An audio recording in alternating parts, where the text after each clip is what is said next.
Hello and welcome to this new episode of the Climate Conversations. And today we have two special guests. We have Andrea, an architect, and also the curator of the Curitiba Hub of the Global Shapers community. And we also have Carolina, who is a lawyer by profession and also climate justice advocate. Thank you guys for joining this conversation. Thank you for inviting us. It's a pleasure to be here. Yep, going ahead with our conversation, what are the most significant climate-related challenges faced by Curitiba, and how does the local community respond to these challenges? Then we can start with you, Carolina. So, in the recent decades, the rainfall in Curitiba has been increasingly irregular. So, we are having lots of problems with floods, but also we are facing severe periods of drought in the last 30 years. This is affecting the price of food. Every year, the Brazilian food is getting expensive, and we also have the problem because the scarce water resources are competing in the production of our national base foods like rice and beans. So we are every day more dependent from wheat from Argentina, and we are producing less rice and beans from our local communities. In our city specifically, we are having a lot of problems with the poorest parts of the city are facing floods. So we also face diseases related to water contamination by sewage. Until the 90s, it was common for the municipality to create parks in the areas that were flooded. But since the 90s, neoliberalism has become increasingly stronger in our city's public administration, which stopped the public investments in the city. So nowadays, the communities are having to adapt in isolations. Floods often happen, and the only measures to be taken is to look for donations to minimize the material damage suffered. That's very interesting. And we had also, previously mentioned that how the marginalized or low-income communities actually depend on, collecting recycled goods, like, the scrap, the project that the local government has, and how when it floods, all the stock that they have gets damaged. And again, further it becomes a point of helplessness for them. Do you have Exactly. anything to add on to this, Andrea? No, I think that Carolina said beautifully, and I think that she explained it quite well. Awesome, awesome. The next question is for you, an architect. So, how are the architectural and urban planning decisions in Curitiba made in consultation with local communities? Well, the city was planned from its beginning, so it's a very structured idea of growing city and growing in number. So the start of the city was planned without public consultation, but the growth of it is being more and more consulted with its people. We have a few spaces in the town that were really importantly created by people from the community. We had a little space in the city called Praça do Bolso do Ciclista it was empty space in the middle of the town, in the center of the town, that was started to be used by local people, and the city started to realize that that place was heavily used, and it tried to just control it. It didn't work, so the people just took control of it and build what they wanted, the way that they wanted to use, and the city saw that going against the people doesn't really work anymore. So they now work with people. So every time that there is a change in a neighborhood, there is a meeting with the city hall and with the leadership in that area. We have meetings being done. We have understandings of how the people want to use the surroundings, and it's working pretty well. We have a great project of urban plantation that actually started with someone trying to use the surroundings of their house that were unused to grow edible foods. The city tried to go against it. It didn't really work. And now it became a law. And now you can have plantations around your house, around your neighborhood. And the city can actually help you do that. So if you have 10 people to help you, you can have the city giving you a space of your neighborhood for you to grow plantations of any kind. So it's been really interesting That's to see yeah, the city that's grow. actually very interesting. Yeah, the city grow with people's perception of it, and having the city hall also realizing that it cannot always do something and it can't always control it. I just had one important question over there. We spoke about how floods are very frequent in Curitiba, the river overflowing. So, is there any sort of architectural intervention when it comes to, climate resilient buildings? When new buildings are constructed, is there any conversations around, how can we make it more resilient to floods or any natural disasters of that sort? Unfortunately, we don't have that now. As Carolina said, in the beginning of the 90s, we have the plans of building parks so that the parks could flood and not the city, not the house around it. But that hasn't been continued. And for a long time, the city has been forgetting the small neighborhoods and the very sited neighborhoods. And they are flooding more and more and being used more by people in a way that it's not planned and not controlled well enough for them to be able to continue using that space healthily and good for Okay. them. Totally, totally. I think India and Brazil are similar in a lot of ways. The climate challenges that we face, the population, the way the population behaves. So, on to my next question, how does climate justice play a role in addressing the disproportionate impact of climate change, especially on the marginalized communities in Curitiba? So, can you also share examples of initiatives in Curitiba that aim to bridge the social and economic disparities in the context of climate adaptation and resilience? I think, Carolina, we can start with you. Right. So, as previously mentioned, the price of food and the precariousness of housing is affecting the poor communities, and these communities have no responsibility in the changes that are affecting the city, our land use around the city, or even the emission of greenhouse gases. Quite the contrary, they normally have green jobs, such as agents of recycling and such. We have a movement here in Curitiba that was a part of the Global Shaper community that is named Curitiba Climate Network, or Rede Curitiba Climática in Portuguese, that we just call it HEC.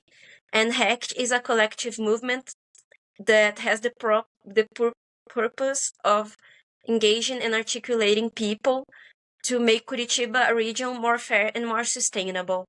Our main objective is to build bridges between the citizens and public power, and our instruments to do that are based on the Climate Action Plan of Curitiba that was made by the municipality, and also scientific studies and journalistic articles and reports that we use to promote climate training and advocacy workshops for these groups that are directly affected by the climate crisis in Curitiba. So we go to the places where people work with recycling, or to the places that are having floods every year, and we try to communicate with these these groups and to take their claims to the public, to the public power. And also, and we try to bring the information and some resources from the public administration that sometimes those people don't have access, because of illiteracy, and sometimes they don't have access to a proper education, so for them is too difficult to reach for these resources, and we try to be this bridge. That's actually a very, very interesting project. You are essentially having a civil action, collective voice of the youth, and ensuring that it is being heard, especially by the governance, by the people in governance. Can you Yeah. shed light on the same, Andrea? Yeah, I can actually talk a bit more how heck get to be Yeah, just for the seen. viewers, I think it is REC, right? But it's Yeah. heck in Yeah. Portuguese.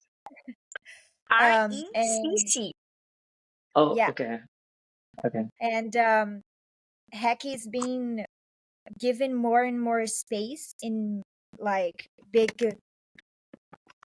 scene conversations. So it's been invited to the youth conversation that had in the town, and someone talked to uh, powerful people and people that can actually do the difference. So they are doing such a great job at getting in the communities and doing that with the communities. But it's also interesting how the government now opens a space, the government and big companies open a space for them to talk about and direction, to give a direction to other people do the same. And I think it's very interesting, especially um, being from a generation that lives on our phone. Heck is very open and very active on Instagram and gives us a lot of information. So we had a week of extreme heat in Brazil, and especially in our town, which is not used to that amount of heat. And Heck was very eager to share the the spaces that were fighting with the bigger problems in the city.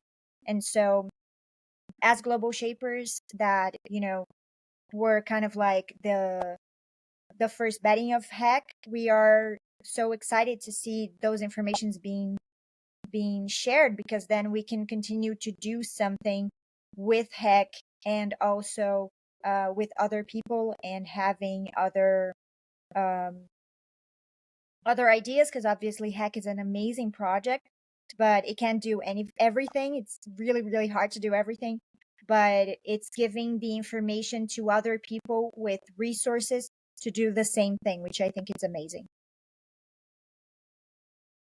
Totally, totally. And I think it's very interesting, how a very small idea that started off within Global Shapers has actually spawned off into a much bigger action, which finally has had a lot of tangible results. Even cases where the city council or the related authorities had to give the documents to the public, as to what are the funds being allocated for, what are they actually doing. I think the voices that were unheard before of, or the voices that did not have much power were sort of amplified by this total movement that was brought about by Hick. That's totally amazing what you guys have done. Going back to the climate advocacy as well as climate justice part. So essentially, we also have another aspect wherein you are mapping it, right? So you are going to the final end point. That is the people who are the victims of the issues, the floods, the climate change per se, and you're actually collecting all these data from them and then also helping them out to get the claims or related benefits from the local government, which is also an important factor when we look at the broad spectrum of things. So you are having awareness using ag, you are also having direct action in terms of finding out who are the victims of this and helping them getting the required legal assistance. And also, you guys, as we had spoken earlier, there is also another aspect to it where you are mapping out what are the vulnerable areas, which are the vulnerable areas, and figuring out a map as to what is to be done in that particular area. I think that is also an amazing insight into the whole project and how, something that was started in a very short span of time has spawned off into such a big project. It's pretty amazing what you guys are doing. Thank you very You know, much.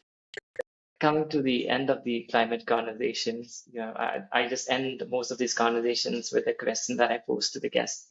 In your opinion, what's the one pertinent way in which an ordinary person can contribute to climate action and promote sustainability?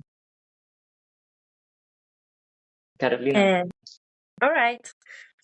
In my opinion, the only effective way to initiate climate action and promote sustainability is to start or join an organized group to to act locally.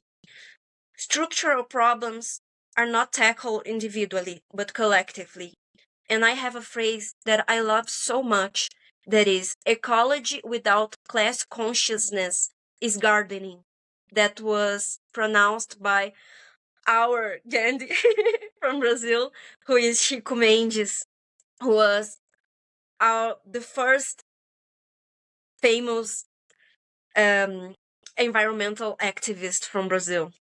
So I live by that Wow. motto. That's amazing. That's amazing. And that's very true as well. Unless you get it structured and you have a space for the collective voice to be heard, it doesn't have the same power. What about you, Andrea?